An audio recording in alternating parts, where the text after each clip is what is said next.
High translator ব্যবহার করি যে কোনো ল্যাঙ্গুয়েজকে আপনারা চাইলে খুব সহজে বাংলায় রূপান্তর করতে পারবেন।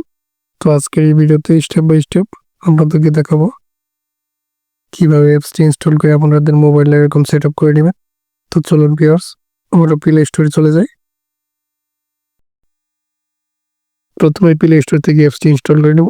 তো এখানে হাই ট্রান্সলেটর লিখে সার্চ করলে আপনারা যে অ্যাপসটি পাবেন এখানে দেখতে পাচ্ছেন। এই অ্যাপসটি প্রথমে আমরা ওপেন করে স্টেপ বাই স্টেপ সেটিং করে নিব। তো প্রথমে আমরা অ্যাপসটি ওপেন করে নিচ্ছি। এখান থেকে আমাদের অ্যাপসটিতে কিছু পারমিশন দিয়ে দিতে হবে। এই যে এখানে স্ক্রলিং করলে দেখতে পাবেন হাই ট্রান্সলেটর লেখা, তো এটা আমরা অ্যালাউ করে দেব। দেন আমাদের যে কাজটি করতে হবে অ্যাকসেপ্ট দিয়ে দেব। এখান থেকে অ্যাক্সেসিবিলিটি মেনু এখানে চলে যাব।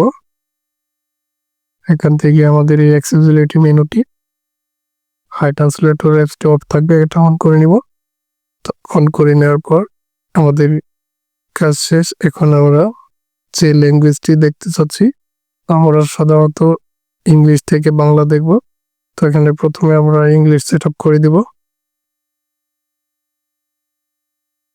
তো স্ক্রলিং করে দেখবো এখানে ইংলিশ, আর এখানে আমরা বাংলায় ট্রান্সলেট দেখব। তো এখান থেকে এই যে বাংলা সিলেক্ট করে দেব। আমাদের কাজ শেষ। এই কাজটি করার পর এই যে আমরা এখানে আপনারা দেখতে পাচ্ছেন এই অ্যাপসের যে স্ক্রলিং বারটা কর্নারে কিন্তু একটি স্ক্রলিং বার দেখা যাচ্ছে। তো এই স্ক্রলিং বারটা আমরা এখানে যদি প্রেস করি তো দেখুন আমাদের এরকম একটি ইন্টারফেস চলে আসবে।